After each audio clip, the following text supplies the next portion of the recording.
La literatura y el cine nos mostraron a quienes crecimos en la era analógica el futuro que imaginábamos en la niñez. Leímos Yo Robot, 1984, vimos las películas Odisea 2001, Blade Runner, Terminator, Robocop, Westworld, convertida en serie de éxito muchos años después, y por supuesto Matrix, libros y filmes que narraban distopías, contaban relatos de ciencia ficción que percibíamos como posibles y con la sensación compartida que algún día la humanidad estaría en alguno de esos escenarios, con nuestra presencia o sin ella. Porque el hecho que la especie humana no sea la dominadora del planeta da mucho juego.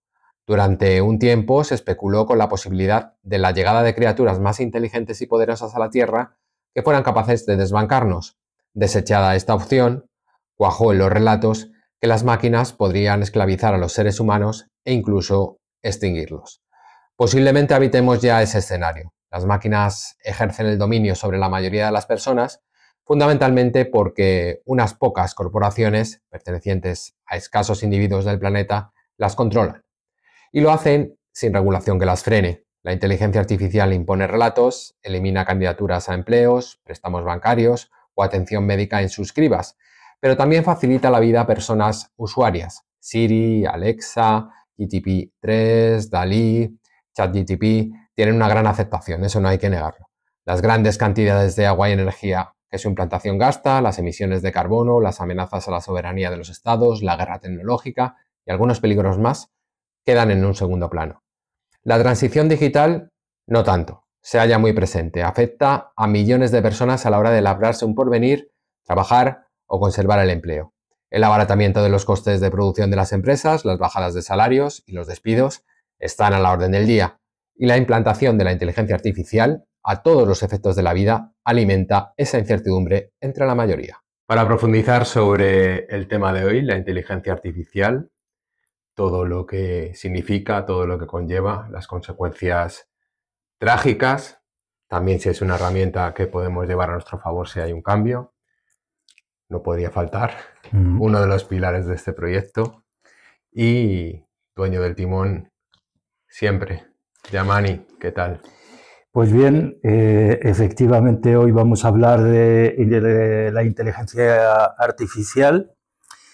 Es un tema bastante importante, puesto que que digamos que es la primera vez, por decirlo de algún modo, sociológicamente el ser humano deja de ser el único poseedor del concepto de inteligencia, que luego veremos que tal inteligencia no es para tanto. La inteligencia artificial no es para tanto, más o menos, de hecho, no es más que una herramienta más, dotada de cierta capacidad, especialmente la inteligencia generativa, etcétera. Y queda por decir que de lo que vamos a tratar realmente, después de ver un poco cómo va el tema, es de la inteligencia artificial fuerte. Como bien saben, hay dos tipos de inteligencia, la débil y la fuerte. La débil yo creo que está bien, está más que útil y sabemos de sus capacidades o no. Son herramientas que utilizamos en el día a día, que nos ayudan, que son bastante útiles. Por ejemplo, el Google Maps, ¿no? que lo utilizamos todo el día y tampoco está dotado de una inteligencia que digamos general, que pretende ser una inteligencia global o lista, sino que están cosas muy específicas de indicarnos por dónde ir para llegar de un punto A al punto B. Punto. De lo que vamos a hablar es todo lo contrario de aquella inteligencia, la llamada inteligencia artificial fuerte, que pretende emular o imitar la inteligencia humana. Bueno, vamos a comenzar por el principio. Les saluda José Luis Torre también en este barco hoy con toda la energía. ¿Qué es la inteligencia artificial? Ya has planteado la inteligencia artificial fuerte y la débil. Se empieza a hablar de inteligencia artificial en ámbitos académicos, que se sepa, en los años 50.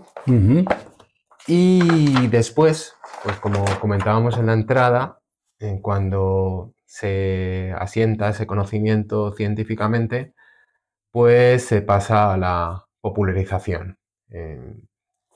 Todos hemos visto y todas películas, sobre todo aquellos que crecimos en los años 80 futuristas como Blade Runner o en los 90 Matrix, como comentábamos anteriormente, pero en nuestra día a día la inteligencia artificial no pasaba de lo que se aplicaba a los coches, por poner un ejemplo, de luces que se encendían según pasabas, de alarmas. Esto en los años 90 pasó pues a otro escenario, como las transcripciones, como escribir en una tablet y que te reconociera la letra, o, aunque es más propio del 2000, el Google Traductor. Lo que sí es cierto, Yamani, que en la última década se ha dado un salto, tanto en la inteligencia artificial débil, lo que, pues de alguna manera, todos, todas y todes abrazamos, estemos más de acuerdo en desacuerdo, como son los algoritmos que nos salen en las plataformas, como el Google Maps, al que hacías tu referencia, como otras aplicaciones que te reconocen la canción que te gusta, para pasar a una inteligencia artificial mucho más fuerte que ya está determinando nuestras vidas. ¿Me he dejado algo? ¿Determina nuestras vidas? Sí, habría que señalar también más allá de lo que es la propia... Nosotros lo que pretendemos sobre todo es hablar de la parte sociológica y el planteamientos filosóficos de lo que es la inteligencia artificial, puesto que adentrarnos en el mundo de lo que es la inteligencia artificial nos llevaría probablemente muchísimo tiempo explicarla. Pero sí, más que preguntarnos, creo, no lo sé, más que preguntarnos de qué es la inteligencia artificial, yo creo que deberíamos preguntarnos de qué está hecha. No hay que olvidar que la inteligencia artificial, al final, insisto, es una herramienta. Es una herramienta, para nuestra desgracia, hemos antropomorfizado. Y cuando escuchamos, por ejemplo, cuando escuchamos hablar de cualquier app de inteligencia artificial, ChatGPT, etcétera, etcétera, le otorgamos características humanas, como si detrás no hubiese nadie más, como si estas inteligencias, estas herramientas, desde mi punto de vista, hubiesen evolucionado como el ser humano en la naturaleza. De hecho, han conseguido imponer que son máquinas pensantes. Claro, pero no es verdad, no es verdad. Al final de lo que está hecha la inteligencia artificial son modelos matemáticos, algoritmos matemáticos, al final se reducen a modelos que a través de, yo qué sé, de modelos de factorización matemática consiguen reducir un tema complejo a datos concretos, a miles de factores, y que luego ese algoritmo analiza. Pero sobre todo hay un elemento y acaba generando, por ejemplo, textos que no ha hecho más que acudir a otros miles y miles y miles de textos que ya están allí, digamos, analizarlos todos ellos a través de un modelo matemático de factorización o de lo que sea, y generar otro texto, pero que en el fondo este mismo texto último está basado en los demás textos. Y que cuando te dice que la máquina aprende... Esto es lo que llaman el modelo de Machine Learning, que es la retroalimentación a través de, por ejemplo, de la Big Data, ¿no? Pues porque estos modelos matemáticos, estos algoritmos tienen a su alcance cantidades ingentes de datos que están en la nube, que están en nuestras redes sociales, que están en Internet, que están en muchas máquinas, hay ordenadores incluso personales, y que esos modelos matemáticos y algoritmos no hacen más que juntar, y en base ya a modelos previos y al lenguaje muchas veces informático, convertir en textos o mejor dicho, lenguaje algorítmico, convertir en textos que finalmente parece que son nuevos. Tienen esa capacidad de generar textos o incluso fotos o incluso analizar datos que parecen que son cosas nuevas, ¿no? Pero que en el fondo no son nada nuevos, son cosas que están basadas en otras cosas que hemos hecho tú, que hemos hecho yo, que este programa que hacemos aquí, ese podcast que hacemos aquí, finalmente acabará en la nube o donde sea, llegará algún chat, algún bot de estos, algún algoritmo, lo analizará, lo convertirá en cosas junto con otros miles y miles y miles de podcasts y posiblemente el nuestro, que es muy, muy modesto, acabará ayudando a un algoritmo, a una inteligencia artificial a generar un podcast muchísimo más avanzado, muchísimo más contundente y con muchísimo contenido que tú y yo estamos hablando hoy sobre la inteligencia artificial. Y la cosa es sencilla, porque claro, es que estos algoritmos, estas máquinas a través del aprendizaje automático o machine learning tienen mucha capacidad de acceder a datos y analizarlos en base a técnicas matemáticas que nosotros mismos les hemos dado, no han generado nada nuevo. Yo creo que el problema cuando se juntaron estos supuestos sabios, creo que en Bermúdez o no sé dónde, y adoptaron el concepto o el palabra inteligencia, y luego le añadieron artificial, creo que el problema empezó ahí, para nosotros como seres humanos. Porque ahora cuando pensamos en cualquier chat de estos conversacionales, enseguida nosotros mismos le otorgamos una capacidad casi mágica y claro, porque estas cosas te responden de una cosa dentro de una racionalidad humana. Entonces es inevitable pensar que tienen cierta racionalidad detrás, al menos racionalidad, una razón instrumental detrás como la tenemos nosotros. Pero están absolutamente lejísimos de lo que podríamos denominar inteligencia, porque inteligencia es algo mucho más amplio. Y inteligencia emocional, digamos, ¿no? No tiene, eso es imposible, porque una máquina... Pero ya hay gente que dice que se ha enamorado.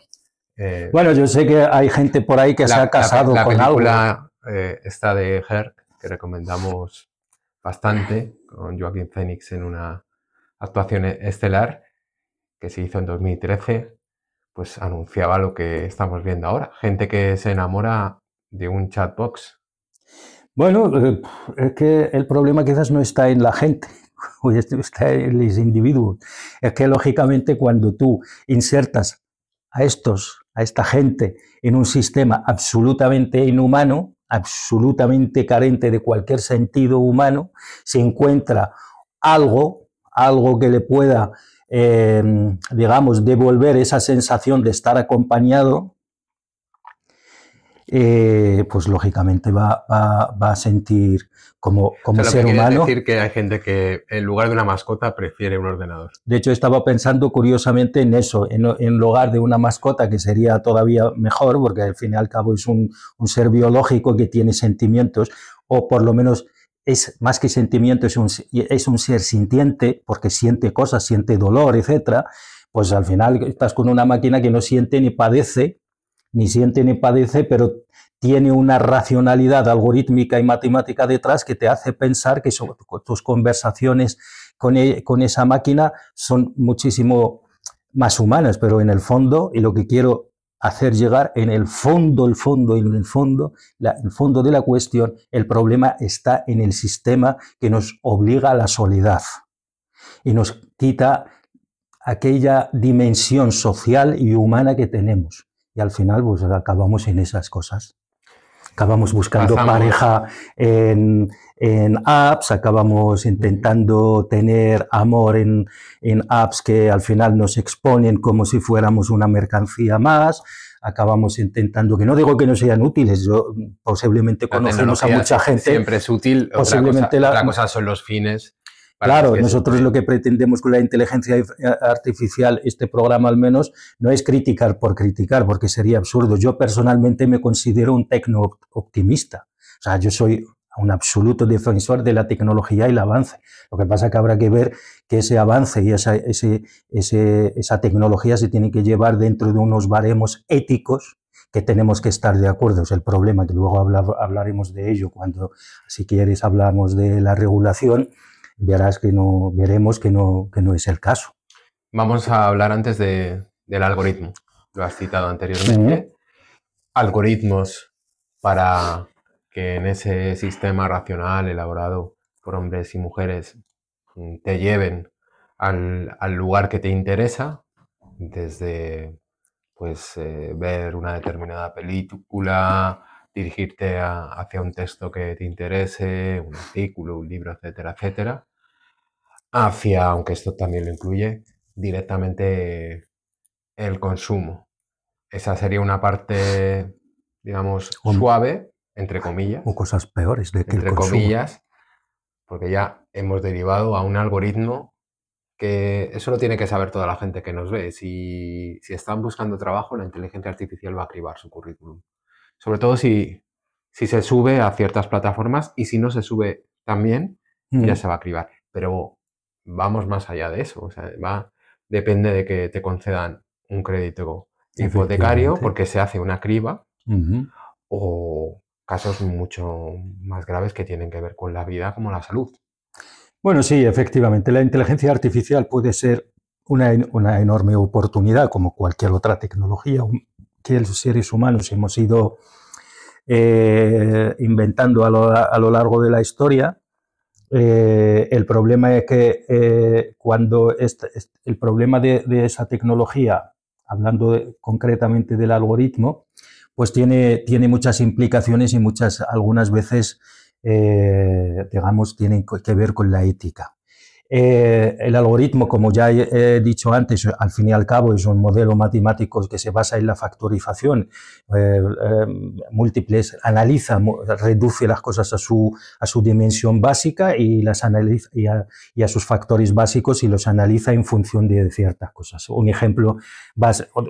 Ejemplos básicos serían, es muy interesante, por ejemplo, en los sistemas sanitarios, donde la inteligencia artificial puede ayudar a que ciertos procesos pueden ser ágiles, por ejemplo, en diagnósticos, etcétera, etcétera, incluso en pronósticos pueden ser muy ágiles y pueden ayudar en enfermedades muy importantes. Pero nunca pueden sustituir al médico. No, porque claro, tiene que haber... Quieren llevarnos a que nos atienda una pantalla. Nosotros queremos guardar y salvaguardar el papel final del vigilante supremo, que es el ser humano. Esa es la idea. Pero luego hay una cosa, por ejemplo, vayamos a... Un ejemplo sería, por ejemplo, tú y yo nos presentamos, somos gente de un barrio popular, nuestros padres han trabajado toda su vida, han hecho un gran esfuerzo para que vayamos a la... Es un ejemplo ficticio, ¿vale? Pero es perfectamente aplicable. Han hecho un gran esfuerzo para ir... para mandarnos a la universidad, etcétera, etcétera. Pues terminamos la universidad. ¿Qué pasa? Que llega un momento en que tenemos que dar ese salto, digamos, cualitativo en la formación académica, en la cual, pues, un máster, por ejemplo, muy especializado en una cierta materia, pues nos cuesta, yo qué sé, pues nos cuesta 12.000 euros, porque son másteres muy especializados. Y si hacemos este máster, seguramente acabamos trabajando y acabamos en una empresa con un salario muy bueno, y salimos, por decirlo de algún modo, salimos de esa rueda de la pobreza y esa situación, e incluso podemos arrastrar a nuestros familiares a una situación económica holgada. ¿Qué pasa? Que cuando vamos a pedir un crédito al banco, el banco, a través de un algoritmo, lo analiza en función de nuestro código postal, y sale nuestro código postal de tal barriada, de tal ciudad. Si a eso le añades un apellido. Claro, claro. Si a eso le añades si eres hombre o Sí, mujer. yo estoy reduciendo al máximo para que los entendamos. Salimos tú y yo pues de tal barriada, pues no voy a decir nombres de barrios para no hacerle de menos a ningún barrio. Barrios de los que estamos muy orgullosos. Sí, claro. Barrios obreros de toda la vida. No obstante, a ese mismo crédito ha optado una persona de un barrio muy rico de cualquier ciudad de este país o de cualquier otro país, y el algoritmo considera que nuestro código postal es un factor de riesgo, mientras que el otro del barrio muy rico, que ni siquiera le hace falta ese crédito, o sea, podría hacerlo sin ese crédito, pero bueno, pues el muchacho o la muchacha quieren ser, digamos, autónomas de sus padres y madres, ¿no? Al final acaba otorgando ese crédito a esa gente de ese barrio rico. No les hace falta. Tú y yo, que sí que necesitamos ese crédito, acabamos en ese máster, acabamos trabajando al final, pues hemos perdido la oportunidad de salir de ese círculo vicioso de la pobreza o de la marginalización, o por lo menos no tener un trabajo al que realmente aspirábamos y que podíamos perfectamente acceder, si no fuese por la situación, por un factor que es el código postal. Entonces, bueno, pues ese es el peligro, digamos, de cara a la igualdad de oportunidades, de cara al mercado laboral. Si a eso, como bien has dicho antes, le añades un apellido considerado a lo mejor racializado, por lo tanto, ya de antemano se considera que es poco viable financieramente para devolver el crédito, por ejemplo, mi apellido, etcétera, etcétera, pues llegamos a un momento en que se reproduce esa espiral donde la oportunidad, digamos, la igualdad de oportunidades desaparece. Y no podemos echarle la culpa al algoritmo, porque el algoritmo con lo que le hemos programado es, en base a unos datos objetivos, tienes que darme una respuesta racionalizada. Y lo que ha hecho en este caso, pues efectivamente, este barrio, pues vive gente que yo considero inviable financieramente para devolver el crédito, y ya está. Y esos sesgos que se generan cuando hablamos de la población migrante. Te quiero señalar otra cosa, perdóname que te corte. El problema, además del algoritmo, actualmente todos sabemos que quien se ha hecho con el algoritmo es la ultraderecha, la extrema derecha y el nuevo fascismo, ¿no? Bueno, eso sería la elaboración de contenidos. Pues claro, pues cuando tú vas y quieres elaborar un contenido o quieres acceder a un libro, a lo mejor o vídeo o lo que sea, solo te aconseja libros relacionados con un cierto sesgo ideológico. Sí, evidentemente. Hay un señor Elon Musk que, por cierto, nos ha quitado el veto esta semana. ¿Sí? El programa anterior sí lo pude subir a su red social y ya no estamos vetados, pero bueno, no vamos a ser complacientes de todas maneras con el señor Elon. Te quería pues sacar el tema de la migración, porque sabes que se dice, yo creo que erróneamente, cuando dicen no, es que los migrantes pueden saturar los centros hospitalarios, y uno de los argumentos de meterse en esa rueda es decir, no, si los migrantes son población joven, que no los van a saturar, y nos meten en ese debate generalmente tramposo. Pues en Estados Unidos se sabe que la inteligencia artificial ha sido utilizada en hospitales y cuando iba una población migrante se da por hecho de que la mayoría es población joven sin grandes problemas, y el algoritmo y la inteligencia artificial automáticamente en muchos hospitales los situaba en pacientes leves. Eso tiene muchas lecturas, evidentemente. Una es un error de concepto, que podría ser aplicable a la inteligencia artificial porque recopila datos, y evidentemente la población migrante en su mayoría es joven y generalmente pues tiene menos enfermedades. Y otro que es más siniestro y también cuadra, que es a pacientes que tienen enfermedades graves, catalogarlos como leves en un sistema que está privatizado para trasladarlos a la pública o sacarles más dinero. ¿Qué opinas de todo esto? Bueno, eso es el sesgo del que estábamos hablando antes. Claro, sí, no tiene más explicación. Antes estábamos diciendo de qué está hecha la inteligencia artificial. La inteligencia artificial tiene una relación absolutamente intrínseca con la Big Data, las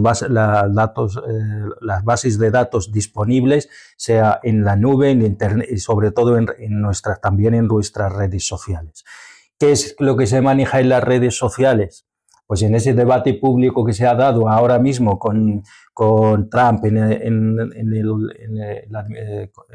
el gobierno de Estados Unidos y con toda esa ultraderecha que ha llegado, pues uno de los debates es eso, qué consecuencias tiene no solo en los sistemas sanitarios, sino en el sistema de seguridad de los servicios sociales, etcétera, etcétera, etcétera, el mantenimiento de las pensiones, todo eso se ha dado. Entonces, como la inteligencia artificial se alimenta de esos datos y de esos textos y de esos megadatos que se han generado en el espacio, digamos, cibernético, por decirlo de algún modo, pues al final va a reproducir sesgos. A mi juicio, esto no es más que un sesgo que podría, en este caso, podría de algún modo decir que, bueno, que podría llegar a favorecer, porque yo la verdad que pensaba que me ibas a decir que automáticamente les rechaza directamente porque no son asegurables.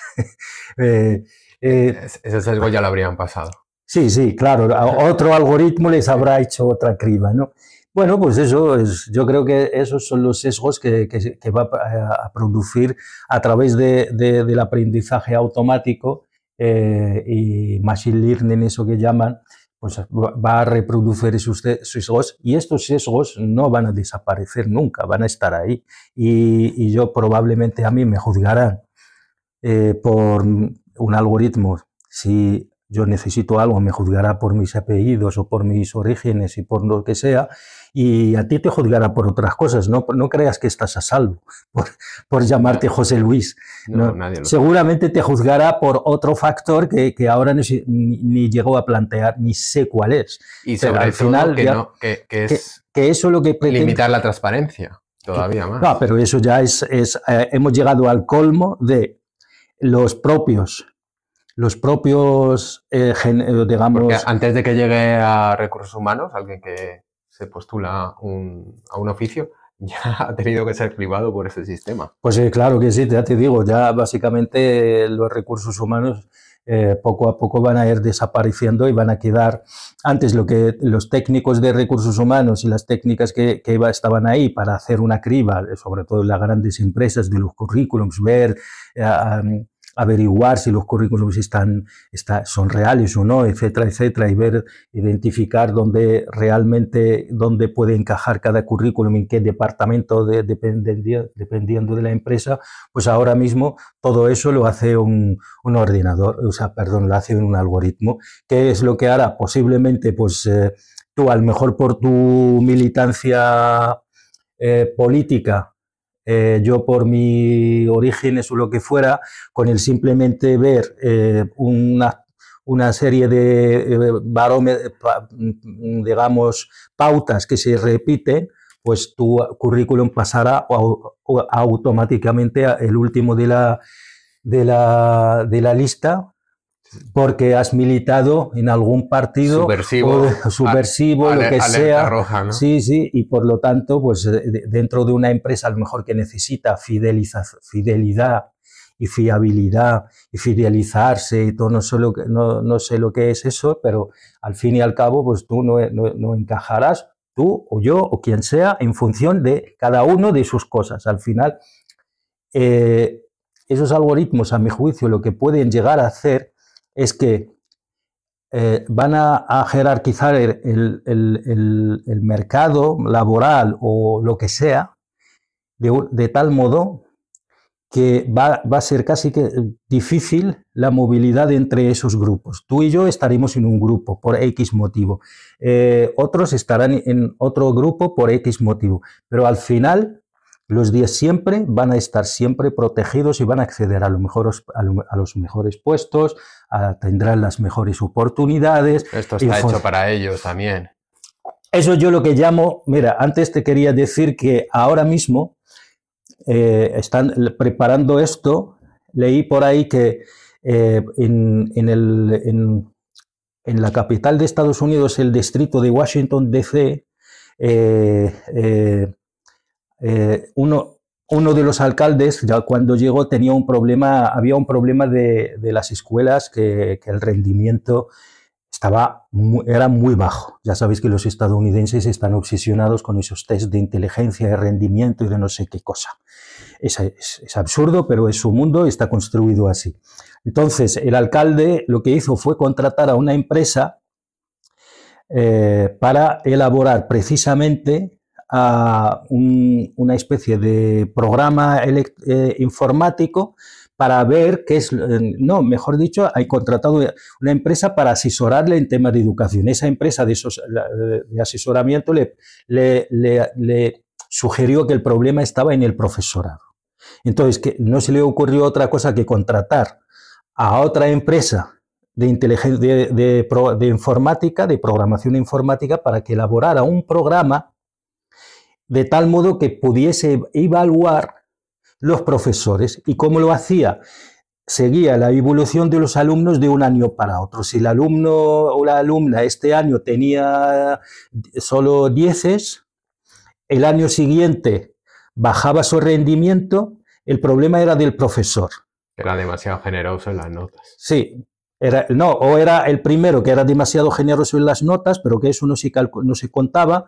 El problema era del siguiente, del año siguiente, porque era mal profesor. Como que el año pasado sacaba buenas notas y este año ha bajado el rendimiento del alumno o la alumna en cuestión. Pues que se descubrió que los profesores y las profesoras, llevadas por el miedo a perder su trabajo, eran muy generosos, todos ellos generosos con las notas. Al final, por miedo, por coacción. Que te puedan despedir. Claro, porque en Estados Unidos es muy fácil despedirte de la función pública, porque trabajan por contrato, no como aquí, no hay funcionariado. Aunque aquí también está llegando. Sí, a través de la concertada. Y también en las universidades. Sí. Porque los presupuestos son los que son y los profesionales tienen una temporalidad terrible y malas condiciones. Ya. Entonces, ¿qué es lo que hicieron algunos profesores y profesoras que éticamente les parecía, digamos que les parecía todo ese sistema muy poco ético? Dijeron, bueno, pues nosotras vamos a seguir con el alumnado nuestro haciendo lo que hemos hecho toda la vida. Si no lo merece, si no merece una nota, no lo van a tener nunca.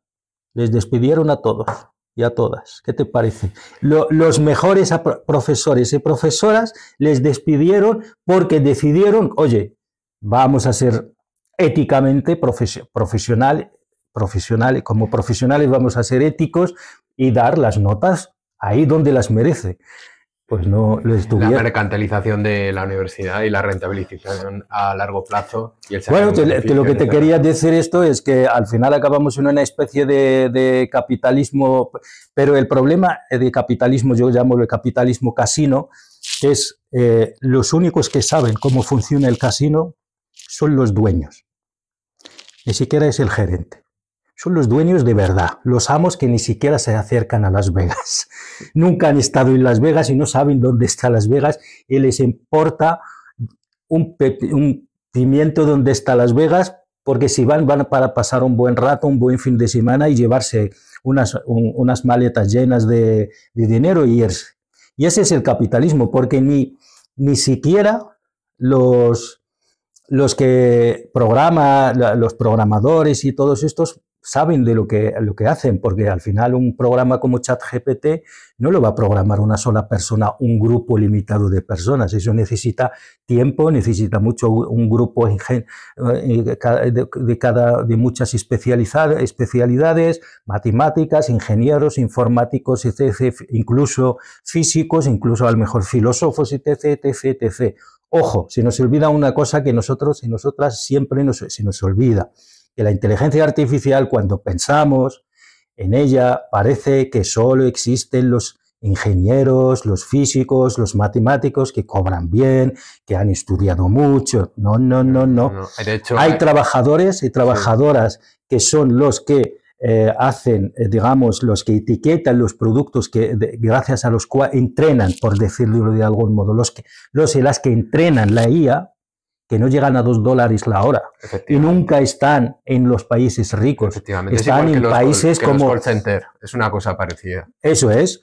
Y son básicamente como estas empresas que producen cazadoras en Bangladesh, en Myanmar, etcétera, etcétera.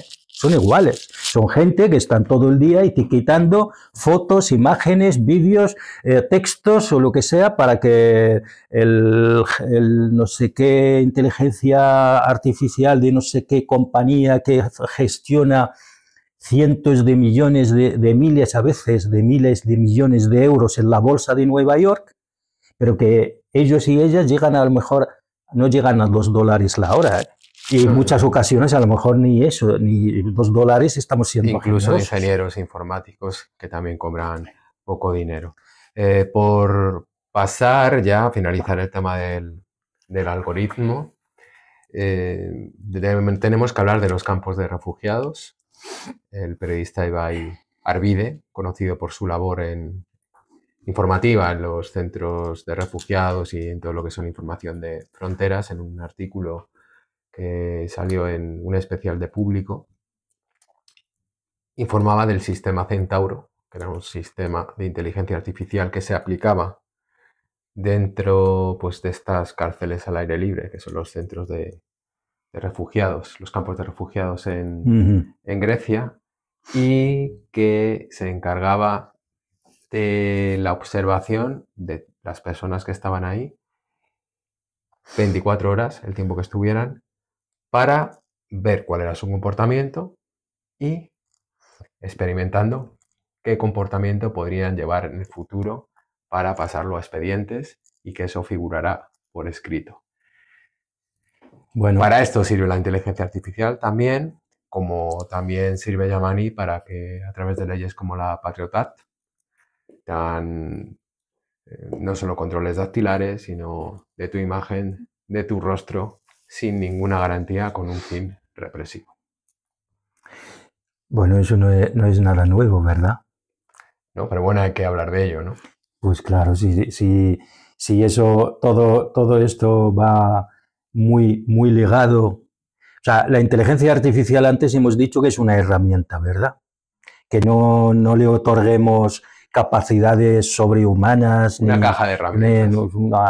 Para mí ni siquiera llega a ser una caja. Un mecánico inteligente. Es una herramienta que puede ser utilizada en un sentido o en otro, que funciona en base a la... Es verdad que no es una cualquier herramienta que cualquiera pueda fabricar, ni cualquiera pueda, a veces ni siquiera cualquiera puede usar. Pero es verdad que al final esa herramienta va a responder a políticas generales de un cierto grupo de países o de un país concreto. Y en este caso, pues la Unión Europea a lo mejor ha decidido, no a lo mejor, sabemos que ha decidido hace ya mucho tiempo que las fronteras se tienen que blindar. Ya se ha firmado el famoso Acuerdo Europeo de Migración y Refugio. Y aunque esto claramente ha pasado antes de lo del Centauro, pero era cuestión de tiempo que se son sujetos sin derechos. No, pero es que el tema, pero ¿por qué tenemos que hablar de garantías cuando hablamos de inteligencia artificial? Pero si tú y yo somos los dirigentes de la Unión Europea, lo que pretendemos es que el control de las fronteras y que nadie entre aquí, no hay nada mejor que una máquina, porque los seres humanos tenemos debilidades. Un ser humano, cuando veamos una familia con dos niños y una niña o lo que sea, pues vamos a debilitarnos frente a decir, bueno, pasad. A lo mejor, si somos seres humanos de verdad, porque últimamente empezamos a sospechar cosas. Pero una inteligencia, un bot de estos, pues no tiene esas debilidades. Simplemente en función a una serie de patrones, lo que va a hacer es clasificar a las personas en función, pero lo más... Pero, se le da una pero fiabilidad que es absurda. Como... Sí, pero es que eso no, se la hemos otorgado nosotros, no es una fiabilidad intrínseca al programa, eso nosotros hemos llegado a dársela. Pero que para mí lo más verdaderamente peligrosísimo de todo lo que acabas de contar sobre el programa Centauro no es tanto que observe y vigile, que ya de por sí es peligrosísimo. El problema es que en base a ello elabora supuestos comportamientos futuros y en base a ello otorga la etiqueta de bueno o malo. Y el bueno pasa y el malo se queda. Posiblemente el malo es el que merece pasar porque a lo mejor si vuelve a su tierra es el más amenazado, que para eso es el sistema de refugio. O sea que en el sentido estricto lo que está haciendo Europa es deshumanizar el tema del refugio, que por cierto no lo está haciendo única y exclusivamente con inteligencia artificial en este caso. O sea, eso ya es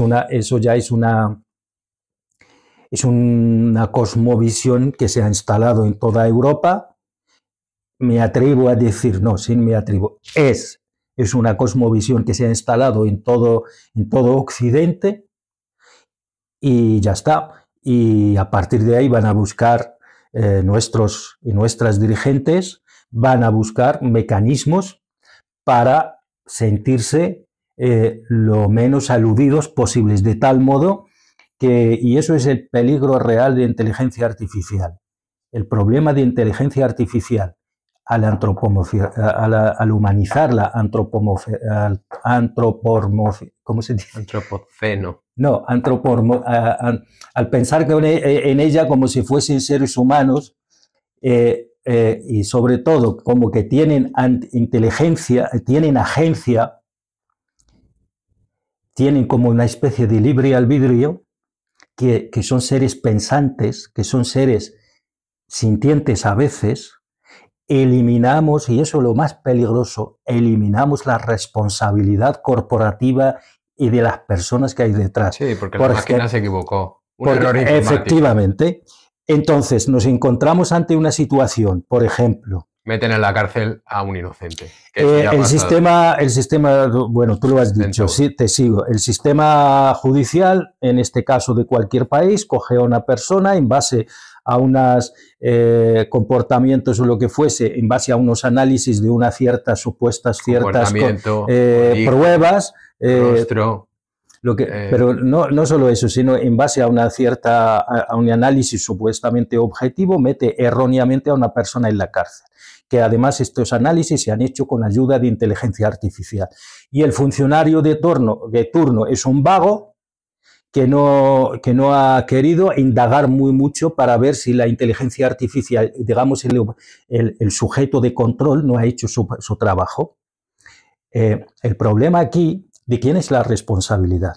Del sujeto vago, del sistema judicial, de la empresa que ha elaborado la inteligencia artificial, que ha hecho el análisis previo en base al cual esta persona ha sido encarcelada erróneamente, o es del algoritmo que ha hecho un análisis, pues posiblemente, al final, para que todo ese círculo de ineptos se quede el que deberían ejercer el control desde la corporación que ha elaborado la inteligencia artificial hasta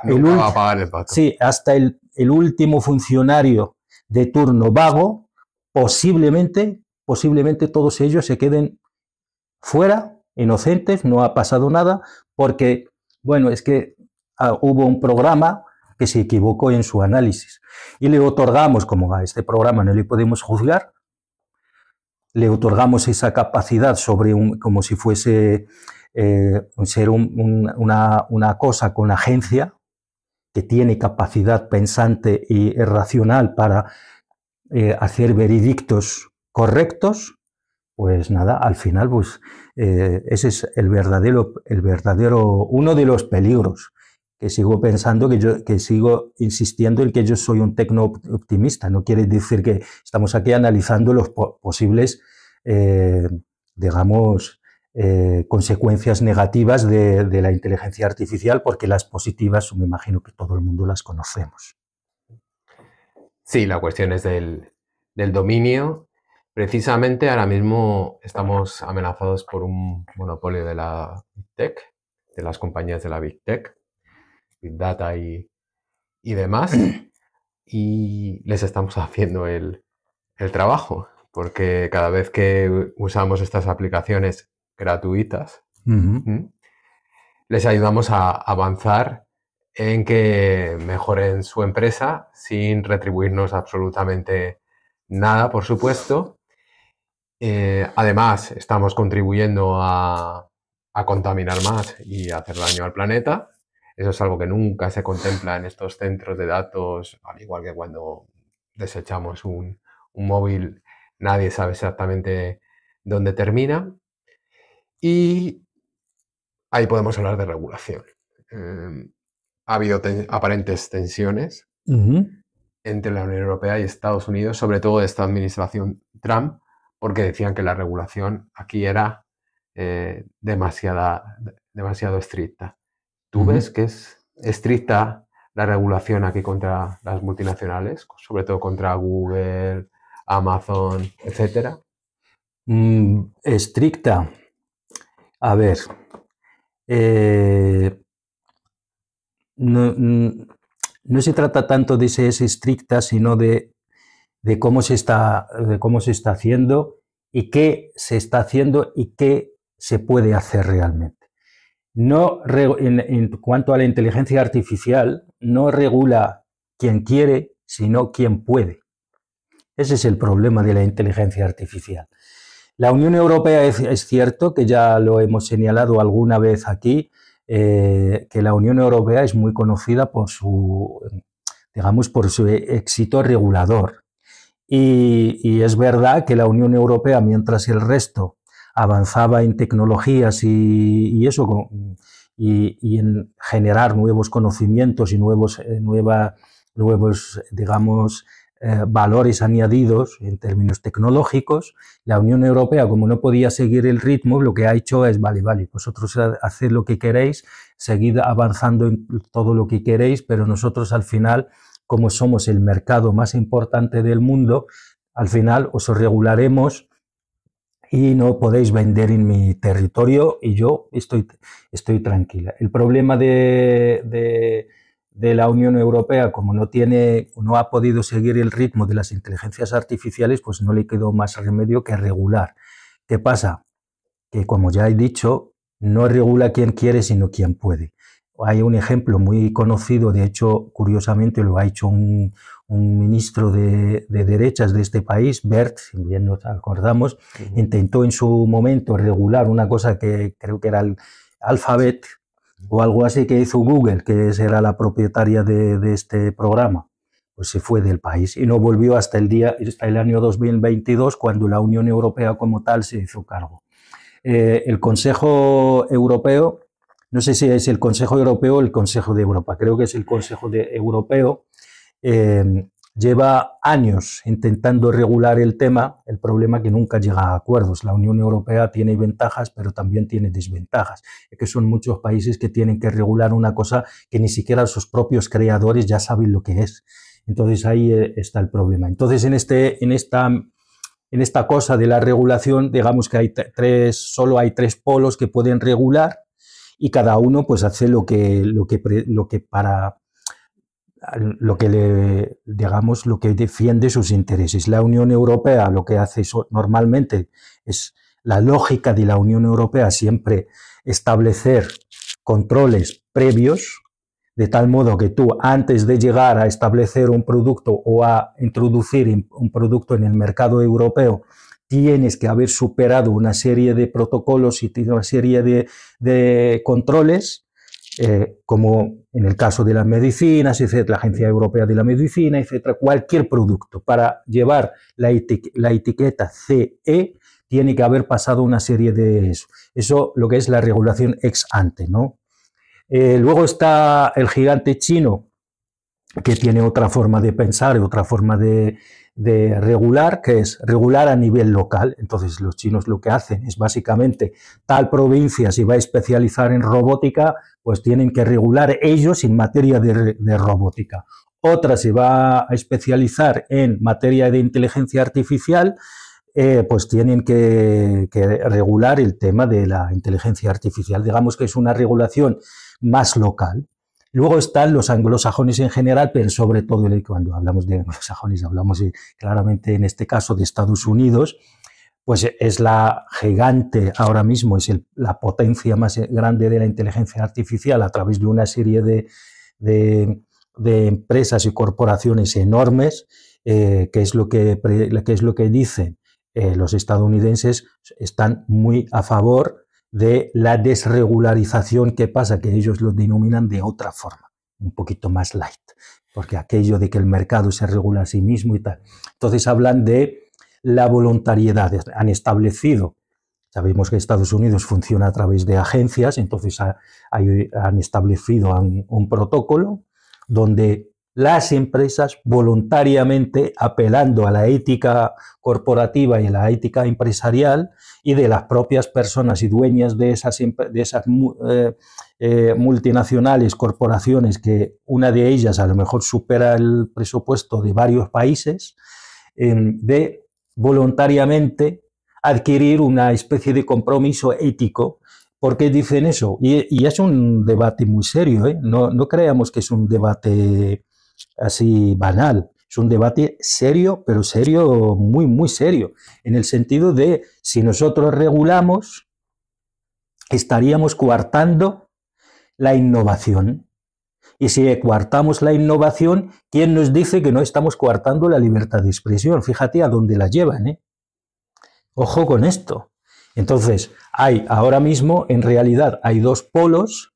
Uno que está a favor de la regulación, que dice, oye, ojo, que estas herramientas son disruptivas, que hay que regular, de lo contrario podríamos llegar a tener problemas en términos que hemos analizado ahora aquí, ¿no? En términos de igualdad de oportunidades, términos de libertad de expresión, etc., etc., que pueden, términos de sesgos, y otros te dicen, ya, pero es que a mí si me regulas, me estás coartando mi capacidad de innovar y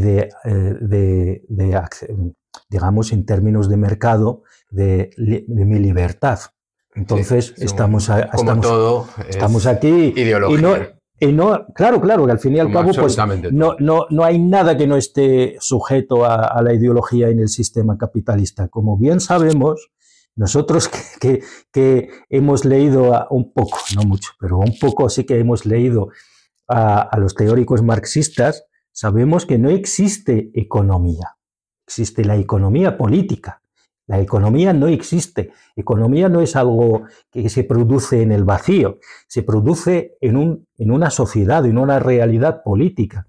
Por lo tanto, el capitalismo, dentro del capitalismo, el capitalismo es una forma de economía política y, por lo tanto, una forma ideológica. Y hay ese debate y nosotros tenemos que estar también en ello, ¿eh? Tenemos que estar presentes en ese debate. Pasemos al trabajo. Siglo XIX, siglo XX, actualidad. La inteligencia artificial ahora confronta con el derecho al trabajo. No per se la inteligencia artificial, sino el uso que están haciendo de ella para restringir este derecho. Nos encontramos que en el mundo enriquecido ciertas profesiones que dicen que se asocian más a la elaboración técnica, al puro trabajo de oficina, pueden desaparecer, se van a ahorrar las empresas una serie de costes, pero por otra parte, si no se genera empleo, ahí se entra en una situación que no está del todo aclarada para que el sistema pues permanezca de alguna manera. Y también se dice que todo lo que son cuidados y trabajos no cualificados peligran en menor medida. Se están soltando estas ideas que evidentemente no tienen base ninguna, pero ante lo que estamos es ante un desafío claro, que el modelo laboral, a menos que lo remediemos, va a cambiar. ¿Cómo ves la situación en este momento y hacia dónde crees que se va a dirigir? Sí. Cuando se inventó el tren, el primer tren fabricado de forma masiva industrial, tenía una velocidad de 40 metros por hora. O sea, 40 kilómetros por hora. Eso, 40 kilómetros por hora. No es mucha. Si lo miramos desde ahora, desde nuestra perspectiva, no es nada. En su momento, mucha gente no subía al tren porque consideraba que era demasiado veloz. Y mucha gente se mareaba porque consideraba que era demasiado rápido. Cuando se inventaron y cuando se popularizaron y se hicieron masivas y extensivas, digamos, las máquinas de vapor, en el siglo XIX se creó un movimiento, el famoso ludismo, de estas máquinas van a amenazan al mercado laboral, van a cambiar nuestro mundo y por lo tanto habría que quemarlas. Y efectivamente, cambiaron el mundo. Pero el problema nunca fue...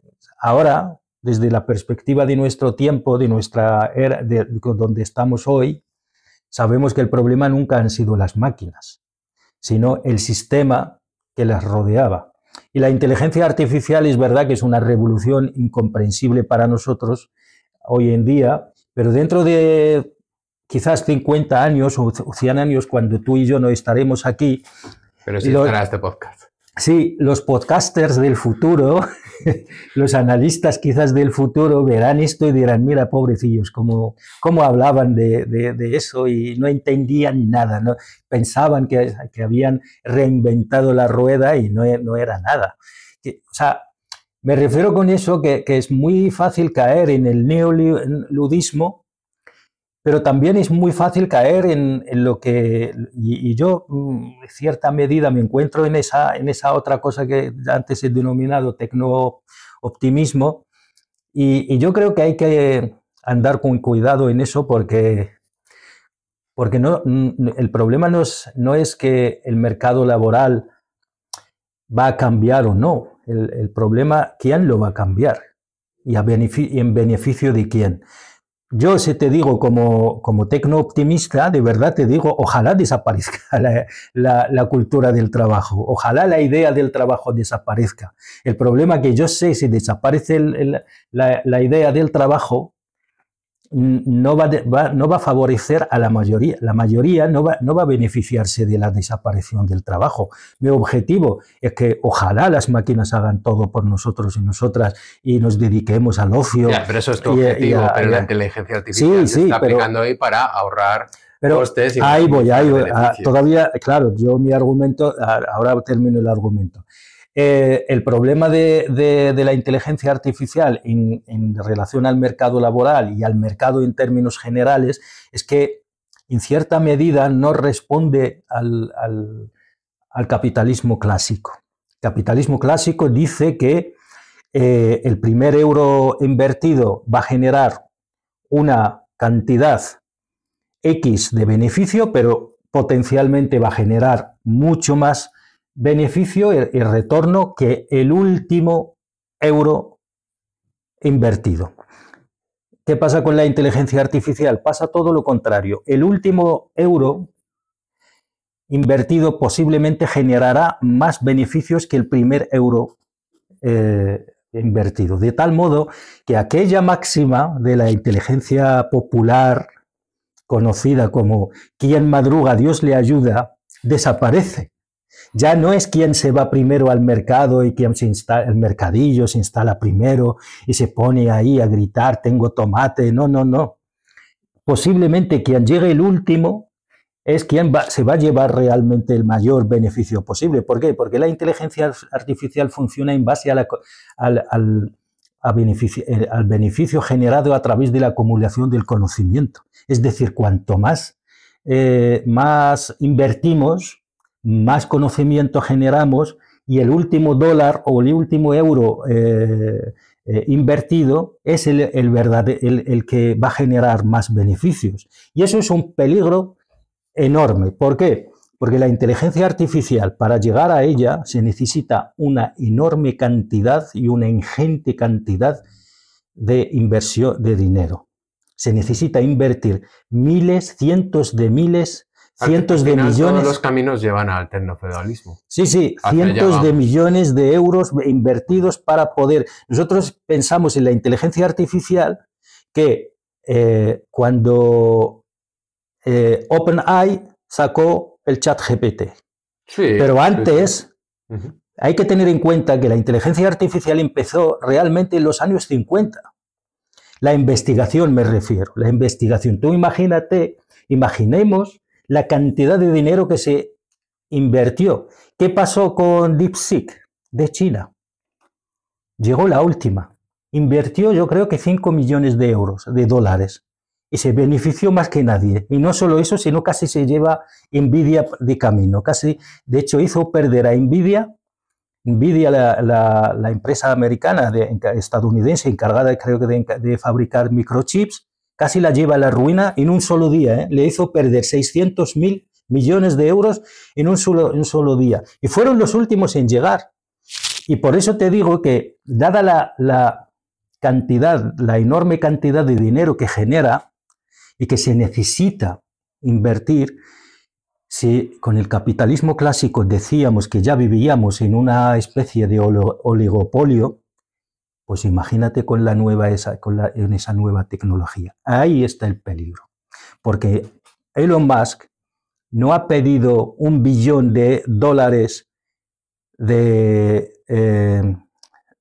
digamos, de prima porque sí, porque él sabe perfectamente que se lo van a dar y porque se necesita una concentración tan brutal de inversión y de conocimiento que muy pocos tienen acceso y eso va a generar una brecha enorme. No es que el problema no es que va a desaparecer el modelo laboral como le conocemos ahora. El problema, ¿quién va a controlar ese nuevo modelo? ¿Y quién lo va a hacer? ¿Y quién lo va a gestionar? Y sobre todo, y antes hablábamos de la regulación, ¿quién lo va a regular?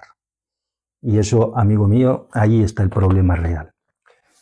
Parte final del camarote de hoy. Vamos a tocar un tema que te encanta, te has formado para ello. Vamos a hablar de la guerra y la geopolítica. Ah, bueno. ¿Te parece? Venga. Empezamos por la Unión Europea, pues queda claro que en esta batalla la Unión Europea no tiene ningún protagonismo y actualmente la guerra es entre Estados Unidos y China. Sí. Ahí la Unión Europea tiene que seguir a su hermano mayor en teoría, pero ha habido tensiones, sobre todo con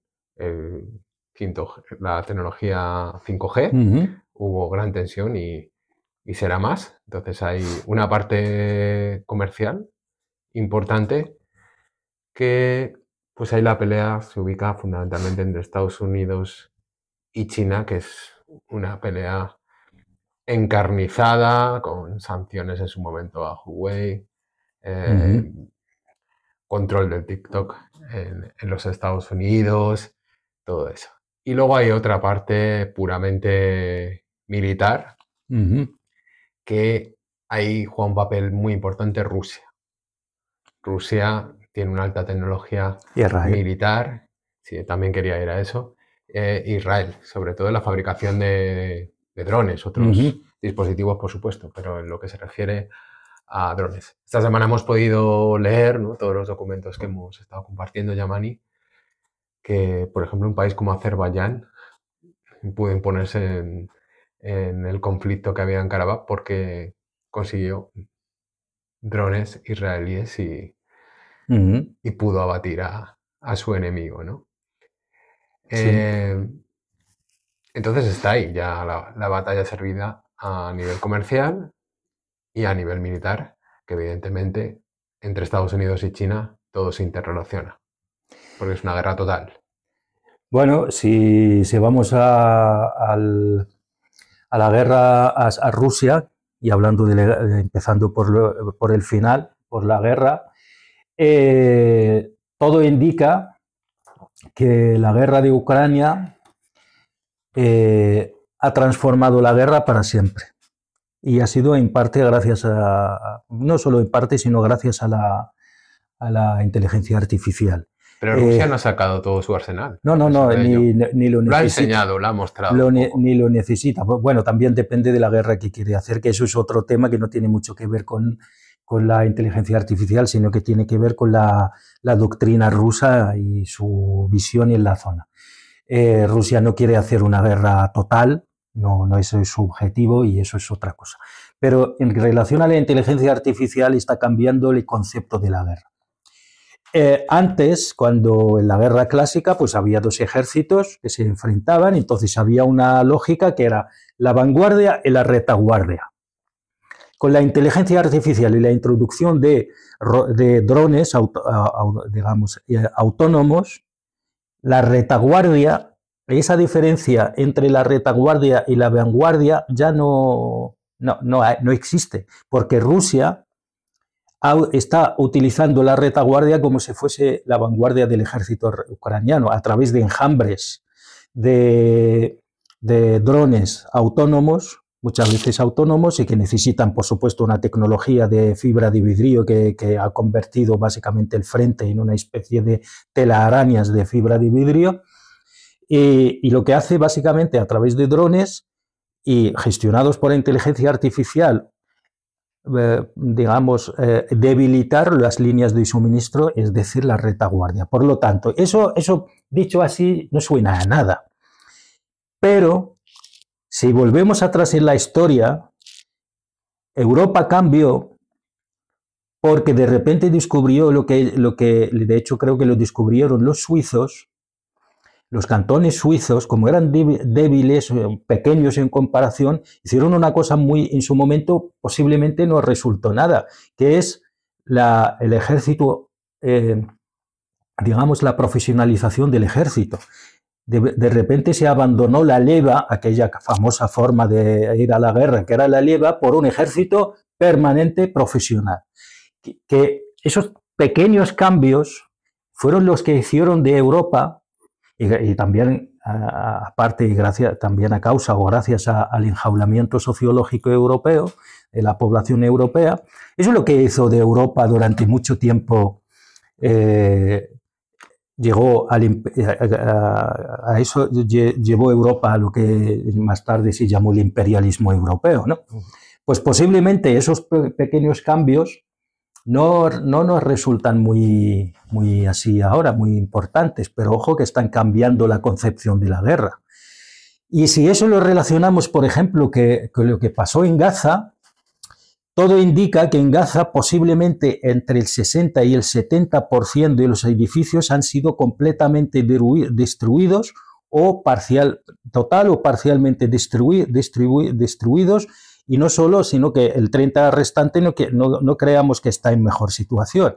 Y parece ser, presuntamente, que en parte ha sido por el uso de la inteligencia artificial. Israel, el ejército de defensa israelí, utilizó inteligencia artificial, concretamente el Gospel, concretamente el Levander, y concretamente, por ejemplo, otro programa que se llama Where is Daddy, ¿no? Que estos programas lo que hacen, simplemente, por ejemplo, el Gospel, creo que lo que hacía era simplemente, en base, uno de los programas que he mencionado, en función de una base de datos de decenas de miles de personas, lo que hacía era analizar quién potencialmente pertenece a Hamas o tiene relación con Hamas o con la yihad islámica. Y por lo tanto, esa misma tecnología lo convertía en un objetivo.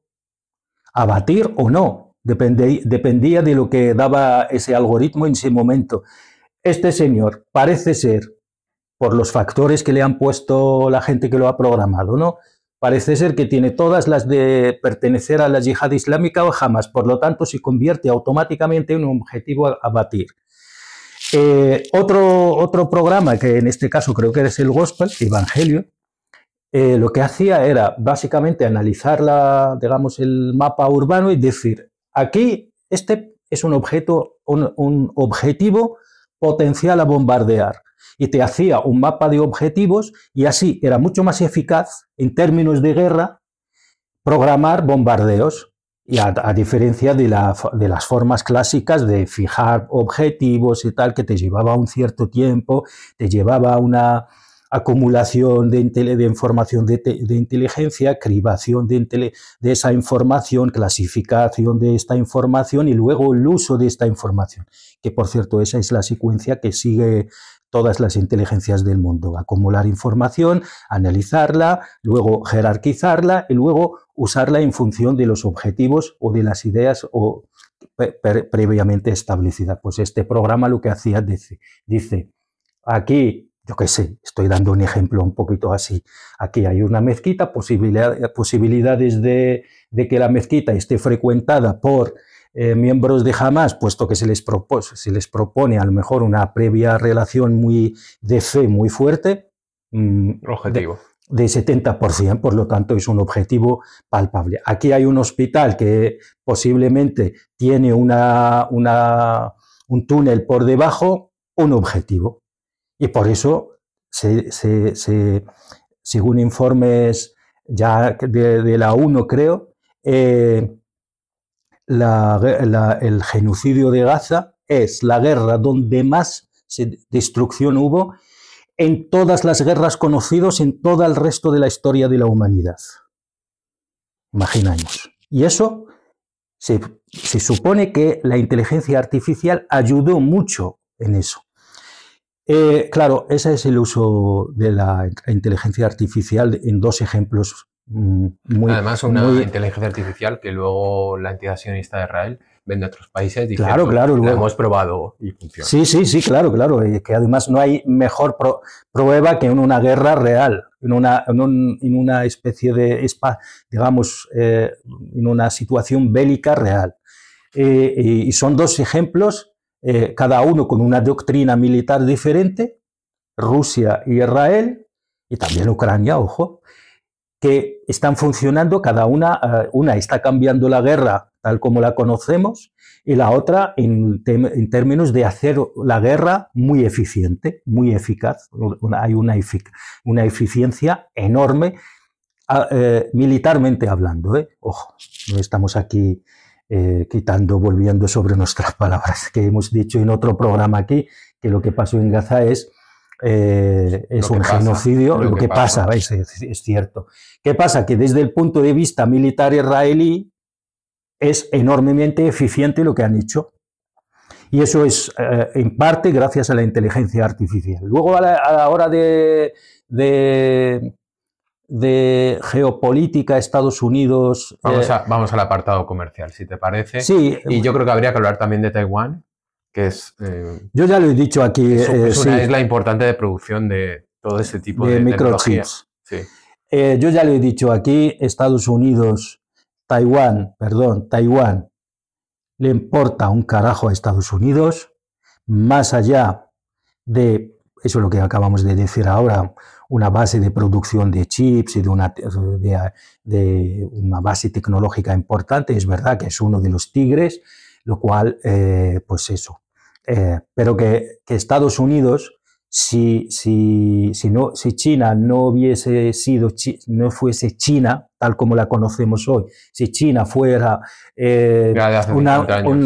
hace 40 años o hace 50 años, o si fuese otra Unión Europea, y practicase el seguidismo a Estados Unidos como lo está haciendo la Unión Europea actualmente, no habría ni problemas con Taiwán, posiblemente Taiwán ya estaría finiquitado el problema. ¿Qué pasa en términos comerciales? ¿Qué pasa con China? Primero ya lo hemos dicho antes. China, una empresa de China de una inversión mínima, casi lleva a una de las mayores empresas de Estados Unidos en términos tecnológicas a la ruina. Le hizo perder 600.000 euros en un solo día en bolsa. China, cualquier cosa que tenga Estados Unidos, China ya está generando o ha generado ya digamos, el contrario. Por ejemplo, si vamos a Amazon, vas a China, te encuentras con otra empresa que es igual, Alibaba, Baidu, como se... Temu, perdón. Alibaba también es otra. Sí, sí. O sea, está el otro tema que es el yuan electrónico, que el sistema del dólar estadounidense, que primero fue Bretton Woods, luego fue el sistema petrodólar, una de las formas de acabar con él es porque China es una alternativa, pero sobre todo China es una alternativa a nivel ya no solo comercial, eso ya lo sabíamos porque es un imperio comercial, pero también es una alternativa en términos de modelo político. La semana pasada, cuando hablamos aquí de la generación Z, ¿no? Hablamos hablamos de cómo China está siendo ahora mismo en muchas de las revueltas o de la generación Z, muchos de los países están mirando más a China que en Estados Unidos, porque la democracia estadounidense, la democracia occidental en términos generales, son los propios occidentales quienes la están socavando. Mientras que China nunca ha pretendido ser un país democrático, pero sí ha pretendido ser un país eficiente y lo está consiguiendo. En términos de gestión, lo está consiguiendo porque la juventud de muchos países del sur global dicen, vale, esta gente de europeos y estadounidenses siempre a mí han venido aquí con su cooperación internacional, con su cooperación al desarrollo, etc., etc., me han lanzado dos dólares aquí para acabar un pozo, pero a la vez se han llevado desde aquí el oro, el níquel, el no sé qué. Pero China, y encima me dicen que yo no respeto los derechos humanos. Me roban y encima me dicen que respeten los derechos. China no hace eso. China viene, ya lo ha dicho Ho Chi Minh, iba a decir. Xi Jinping en la última cumbre de Asia. Aquí no hay hegemonías, aquí no hay pequeños ni grandes, aquí hay beneficios mutuos. Eso es un discurso que, a mi juicio, es histórico. Un país de una potencia como China les dice a sus socios, yo no quiero ser hegemónico. Que posiblemente sea discurso sin más, pero es que eso Estados Unidos nunca lo ha hecho, ni eso. Estados Unidos directamente viene y te dice, o sigues el modelo estadounidense o te voy a invadir, como lo está intentando hacer ahora con Venezuela. Entonces, volviendo al tema comercial, pues clarísimamente China y Estados Unidos están en pugna porque China está ofreciendo una alternativa en todo, incluida la inteligencia artificial. ¿Llevará esto al enfrentamiento militar? Bueno, yo creo que no, sinceramente. Creo que llevará a lo mejor a lo que llamaríamos guerras becarias o de baja intensidad. Llevaría a una especie, vamos a llamarle, porque no tenemos otro término, una especie de, ahora lo llaman guerra comercial, no, pero yo lo llamaría guerra total, guerra fría total, porque no se trata solo de lo comercial, sino que lo que pretende Estados Unidos es someter completamente a China porque no quiere que no quiere un modelo alternativo a la Pax, vamos a llamarlo tal cual, a la Pax americana, ¿no? Entonces, lo que pretende Estados Unidos es esto, y lo que pretende China es, yo voy a ofrecer un modelo. Y lo está consiguiendo. Bueno, pues con esta reflexión me veo un poquito de agua Yamani. Traga. Maravilloso. Creo que podemos echar el programa de hoy. Pues hemos intentado abarcar un tema muy complejo y muy amplio como la inteligencia artificial, transversal actualmente a todas las personas que manejan dispositivos móviles y que habitualmente se mueven con el acceso a Internet. Y pues desarrollamos este trabajo con la idea de compartirlo, de también conocer sus reflexiones. Nos pueden seguir a través de nuestra web, transatlántico.org, y aquí seguiremos desde este puerto, desde la periferia de Europa. Pronto, más pronto que tarde, volveremos a navegar por otros lares, así que de nuevo agradecerles su compañía en este rato, poco más de una hora, y esperarles a la próxima edición. Querido Yamani, ¿algo más que quieras agregar? Sí, una última reflexión, si que te no sea parece. muy larga, Muy rápido, muy rápido. El lema de Facebook, Meta actualmente, decía lo siguiente: moverse rápido, romper cosas y piensa luego. Nosotros queremos que esto sea al revés. Pensemos primero, pensemos luego y pensemos después. Hasta la próxima. Hasta la próxima.